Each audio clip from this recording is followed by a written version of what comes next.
세상을 창조하시고 하루하루를 다스려 가시는 여호와 하나님 아버지, 오늘도 변함없이 우리들에게 가장 소중하고 가장 귀한 날들을 허락하여 주심을 감사합니다. 아버지 하나님, 한국 전쟁이 일어났던 날이 하나님 그 하루가 지났습니다. 우리가 태어나고 성장하고 자라난 대한민국을 좀 기억해 주시고 지켜주옵소서. 그 크신 하나님의 사랑과 하나님의 은혜로 대한민국이 이렇게 성장하고 자랐습니다.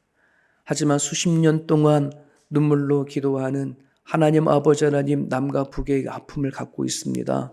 주님, 수십 년 동안 쌓아왔던 통일의 염원이, 그 기도가 하나님의 때에 이루어지기를 간절히 바랍니다. 점점 우리들의 생각과 우리들의 삶 속 안에서는 그 통일의 염원이 사라져버리고 이제는 통일조차 이루어지는 것을 아버지는 꺼려하는 시대 속에 살아갑니다. 주님 아버지 하나님, 우리들을 불쌍히 여겨 주옵소서. 북한 땅에 아버지 하나님 기도하는 수많은 민족 사람들이 있습니다. 그들의 기도가 헛되지 아니하도록 아버지 하나님 붙잡아 주시기를 소망합니다. 그 땅 위에 하나님의 정의와 공의를 선포하여 주시옵시고 하나님께서 이끌어 나가시는 민족이 또한 되어올 수 있도록 하나님 도와주옵소서.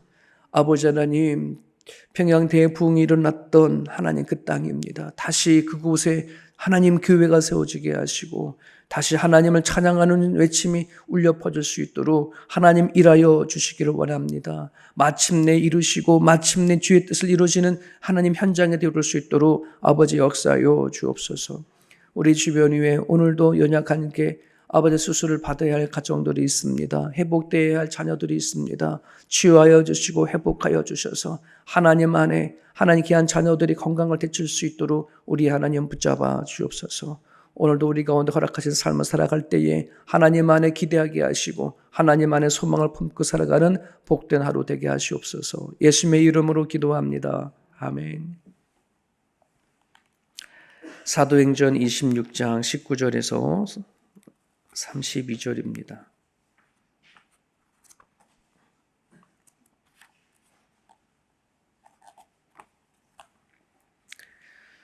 사도행전 26장 19절에서 우리 마지막 절까지입니다. 같이 읽습니다.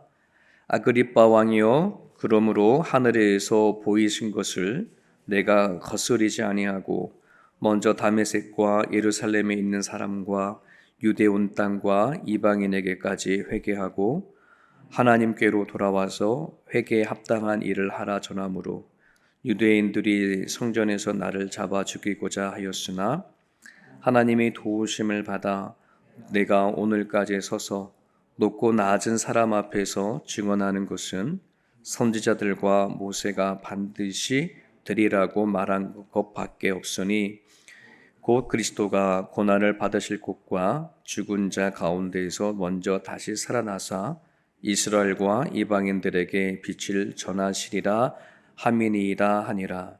바울이 이같이 변명하며 베스도가 크게 소리를 내어 이르되 바울아, 너가 미쳤도다. 내 많은 학문이 너를 미치게 한다 하니 바울이 이르되 베스도 각하여 내가 미친 것이 아니요 참되고 온전한 말을 하나이다. 왕께서는 이 일을 아시기로 내가 왕께 담대히 말하노니 이 일에 하나라도 아시지 못함이 없는 줄 믿나이다. 이 일은 한쪽 구석에서 행한 것이 아니니이다. 아그리빠 왕이여, 선지자를 믿으시나이까?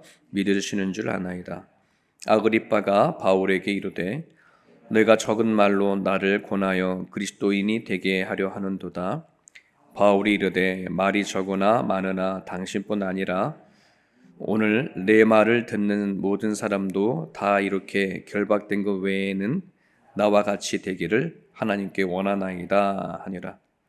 왕과 총독과 번이게와 그 함께 앉은 사람들이 다 일어나서 물러가 서로 말하되 이 사람은 사형이나 결박을 당할 만한 행위가 없다 하더라. 이에 아그리빠가 베스도에게 이르되 이 사람이 만일 가이사에게 상소하지 아니하였더라면 석방될 수 있을 뻔하였다 하니라. 아멘. 26장인 그 바울이 베스도 총독과 그 아그리빵 왕 앞에서 비록 죄인으로 서서 있지만 왜 예수 그리스도의 복음을 전하는지에 대한 그 변호를 지금 하고 있습니다. 먼저 오늘 말씀에 대한 배경을 잠깐 설명을 드리면, 베스도 총독이라고 하는 사람은 로마에서 파송한 로마인입니다. 로마에 의해서 유대 땅이 이렇게 점령이 되어졌잖아요. 그러니까 로마에 의해서 관리가 되어지는 그 나라예요, 유대 나라가. 그래서 로마에서 파송한 유대인이에요. 그래서 로마 총독은 유대 땅 안에서 행정이나 사법이나 군사력까지 그걸 다 관할할 수 있는 그런 권한을 가지고 있어요. 그리고 여기에 아그리빠 왕이 있습니다. 아그리빠 왕은 분봉왕이에요. 즉 유대인이 출신이죠. 그러니까 점령을 당한 로마에 의해 점령을 속국인 그 나라의 대표적인 왕이 되는 거예요. 그래서 유대인의 왕가 출신 중에 한 사람을 세우는 것입니다. 나름대로의 왕이라고 말을 하지만 행정이나 사법이나 이러한 힘은 있지 않고, 그동안에 유대인들이 살아왔던 관습이라든지 전례라든지 이러한 것들을 잘 그냥 유지시킬 수 있을 정도의 권한만을 가지고 있어요. 그러니까 실질적으로는 눈에 보일 때는 아그리빠 왕이여라고 할 줄 모르지만은 모든 부분에 힘을 갖고 있는 것은 로마 총독인 그 베스도가 갖고 있는 거죠.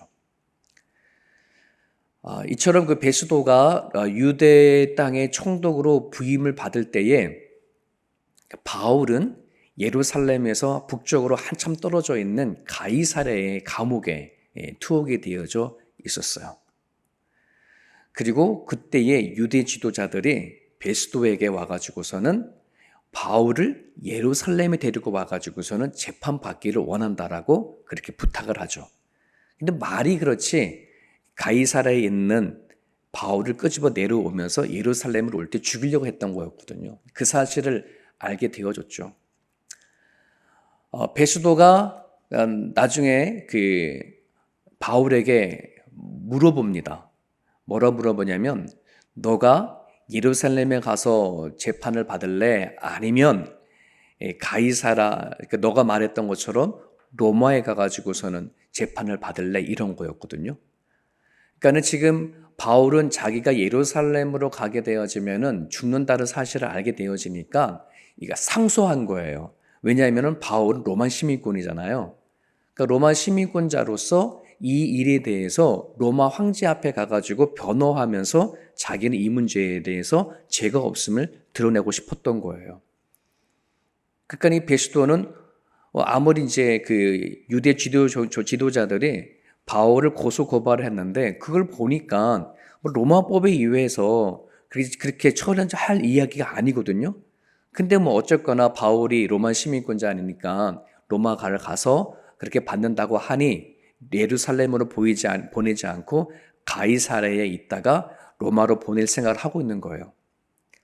그때에 이 베스도 총독은 누구를 초청하냐 그러면 아그리빵, 유대인의 왕인 아그리빵하고 그의 누이라고 하는 여기 성경에는 버니게라고 합니다. 버니게를 초청을 해서 바울의 이야기를 한번 같이 들어봅시다라고 초청을 해가지고 들어보는 거예요. 어떤 건 재판에서 얘기하기보다는 총독인 베스도와 분봉왕인 아그리빵 왕 앞에서 자기의 처신을 이야기하는 그런 내용이 26장의 내용입니다. 바울이 그렇게 자신이 개종하게 된 이야기, 그리고 예수님을 전하게 된 이야기를 쭉 다 얘기를 했어요. 자, 그랬더니 베스도의 총독이 반응이 어떻습니까? 이미 로마인이고 로마의 우상을 섬기고 있는 베스도가, 야, 너가 많은 지식, 학문으로 인해서 미쳤구나. 이제 이렇게 하는, 말도 안 되는 소리를 하구나. 이제 이렇게 얘기를 하는 거죠. 그런데 바울이 뭐라 그럽니까? 나는 미친 게 아니라 참되고 온전한 말을 합니다. 지금 제가 말한 이 이야기는 아그리빠 왕, 베스도 총독인 당신도 아시다시피 유대 땅에 일어났던 사실 그대로 말한 거다라고.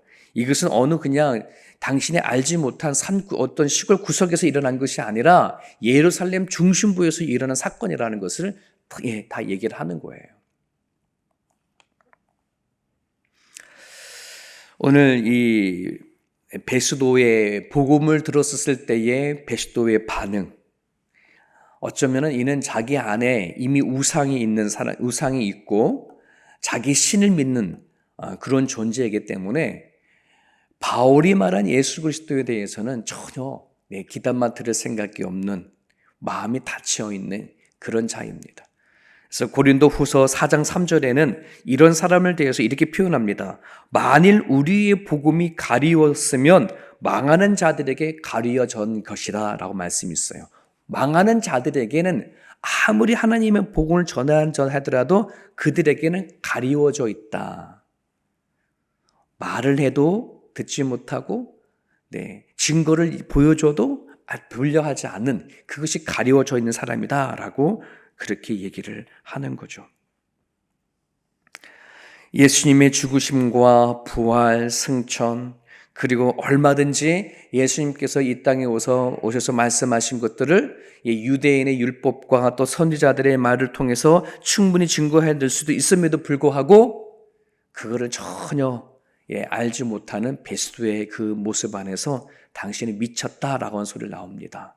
이에 대해서 바울은 말합니다. 나는 미친 것이 아니라 온전한 말을 하는데 당신이 알아듣지 못하는 거라고 뼈 때리는 소리를 지금 하고 있는 것입니다. 당신이 안 받아들이고 믿지 않는 뿐이다. 내가 미친 것이 아니라 당신이 거짓입니다. 라고 하는 말을 당당하게 얘기하는 거예요.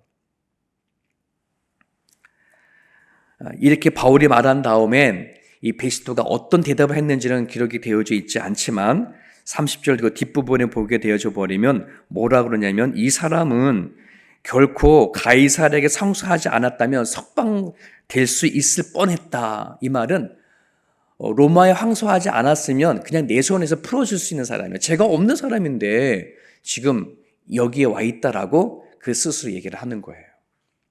근데 이제 상소했으니 로마로 보낼 수밖에 없잖아요. 안 보내도 될 사람인데 이 얘기는 뭐가 담겨져 있는 거예요? 바울의 이야기를 나름대로 자기가 뭔가 이렇게 아는 그 느낌이 있는 거예요. 베스도 총독도. 왜냐하면 바울이 말한 것이 거짓이 아니라는 것을 그 양심은 알고 있다는 뜻이죠. 자, 이게 베스도의 총독의 반응이라면 유대 사람 아그리빠 왕은 어떻게 이 복음에 대해서 얘기를 하냐면 먼저 27절을 보면 바울이 아그리빠 왕에게 이렇게 말합니다. 아그리빠 왕이여 선지자들을 믿으시나이까? 믿으시는 줄 아나이다. 그럴 수밖에 없죠. 유대인이니까. 이미 구약시대부터 내려왔던 율법이라든지 하나님을 믿던 유대인이니까 당연히 선지자들이 말한 이야기를 다 아는 거죠. 그래서 바울이 당신이 그 선지자를 믿는 줄을 아나이다 라고 말합니다. 그랬더니 아그리빠 왕이 뭐라고 대답합니까? 너가 적은 말로 나를 권하여 그리스도인이 되게 하려 하는구나 이렇게 말합니다. 이 얘기를 조금 그 원문에 가깝게 말을 하게 되어지면 이런 뜻입니다. 하마터면 내가 그리스도인이 될 뻔했구나 이런 말이에요. 네가 지금 이 짧은 시간에 말을 했는데 그 얘기를 듣고 보니 와 내가 순간적인 그리스도인이 될 뻔했어. 너의 말을 믿고 받아들일 뻔했어. 이런 말이에요. 이 얘기가.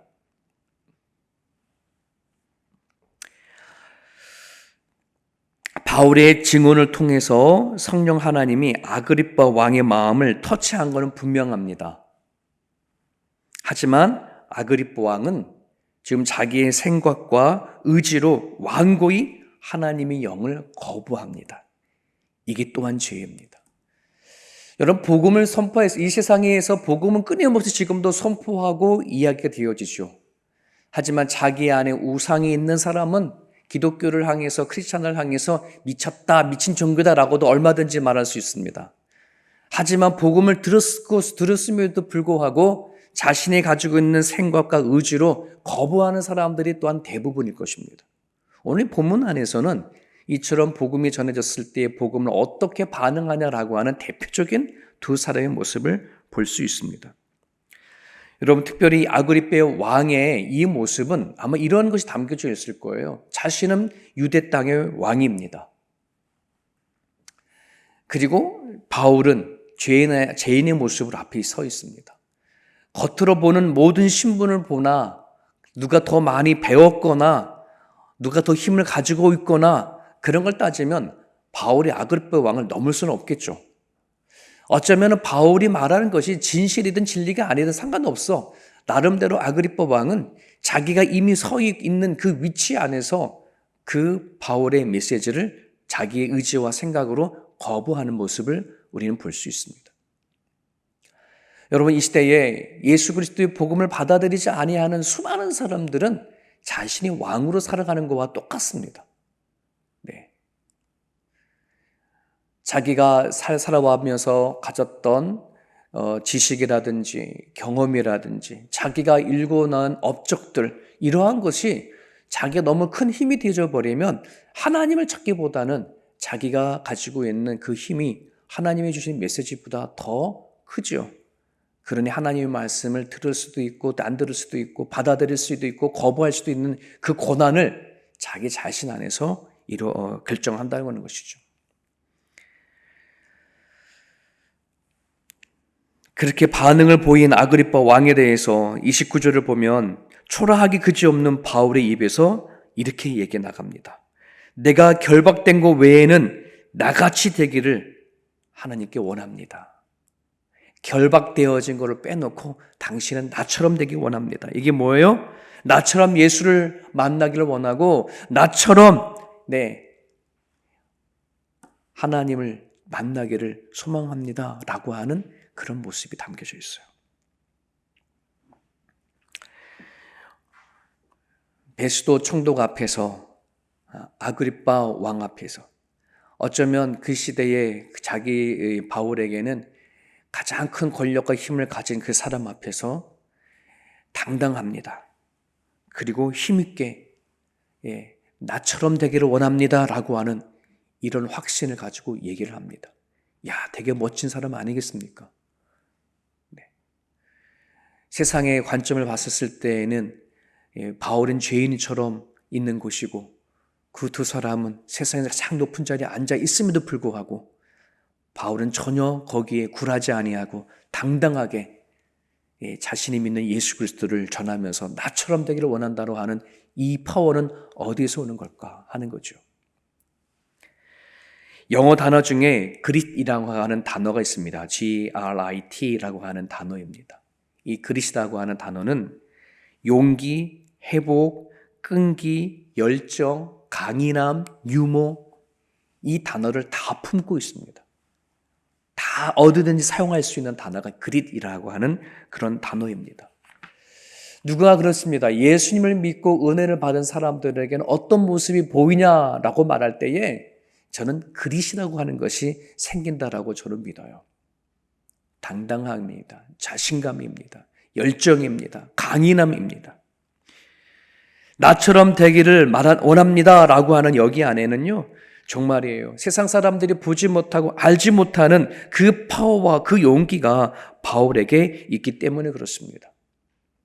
바울은 빌립보 교회에 가서도 나처럼 기뻐하기를 원한다라고 말합니다. 고린도 교회에 가서는 나처럼 모든 주의 일에 힘쓰기를 바란다. 모든 사람이 주의 일에 힘쓰기를 바란다라고 말합니다. 갈라디아 교회에 가서는 나처럼 복음을 전하기를 원한다라고 그렇게 외칩니다. 자기 자랑을 얘기하는 것이 아닙니다. 예수님을 통해서 얻게 된 힘이 무엇인지, 예수님을 통해서 얻게 된 자존감이 뭔지, 자신감이 무엇인지 그것이 있기 때문에 그렇게 외치는 거예요. 많은 그리스도인들이 구원받았습니까? 말하면 구원받았다고 쉽게 말하는 사람들이 있습니다. 여러분, 그런데요, 그 구원은 단지 우리가 주어서 천국 가는 구원이기 전에 우리가 이 땅에 목적 없이 살면서 살던 우리들의 모습이 이제는 하나님 앞에 분명한 목적을 알게 되어진 것에 대한 구원을 말하기도 합니다. 내가 자라면서 내 스스로 만든 수많은 울타리가 있고 내가 쌓아 올린 탑이 있는데 예수 안에 그 모든 것을 허물어 버린 것이 또한 구원이기도 합니다. 나 스스로 나를 제한시키고 나로 하여금 스스로 열등의식에 잡혀 살았던 그 벽을 또한 허물기도 하는 구원이기도 합니다.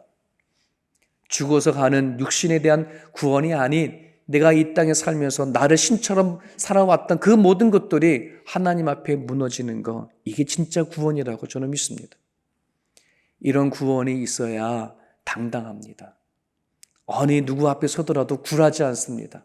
내 앞에 왕이 있든 대통령이 있든 그 어떤 힘이 있는 자가 있든 그들 앞에 나처럼 되기 원합니다 라고 말할 수 있는 것, 이것이 오늘 우리들의 기도 제목이 되어줬으면 좋겠습니다.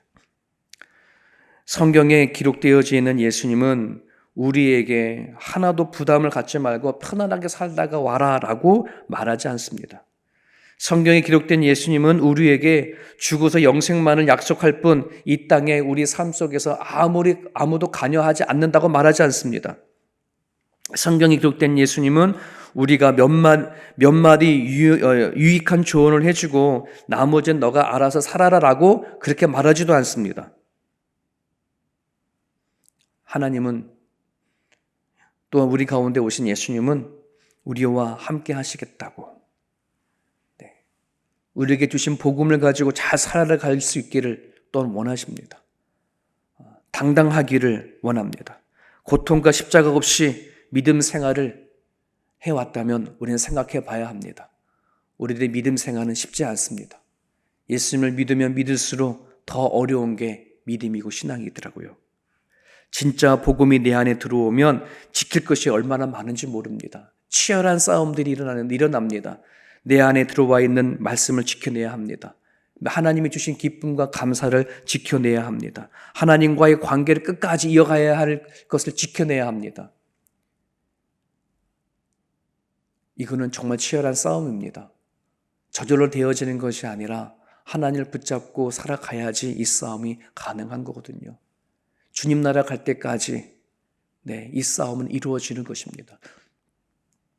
오늘 여러분들이 주님의 말씀을 여러분 붙잡으시고요. 우리가 은혜를 아는 것은 너무나 큰 은혜이고요. 거기 안에서 오는 자존감이 얼마나 큰지를 여러분들이 발견하고 깨닫기를 원합니다. 우리로 하여금 당당하게 내가 만난 주님을 외치고 살아갈 수 있기를 바라고, 누구를 만나든 나처럼 당신이 예수님을 깊이 만나고 주어진 인생 가운데 주님을 붙잡고 살아가기를 원합니다 라고 하는 그런 자신감으로 하루하루 살아낼 수 있기를 바랍니다. 오늘 주신 말씀 붙잡고 자유롭게 기도하시다가 돌아가시길 바랍니다.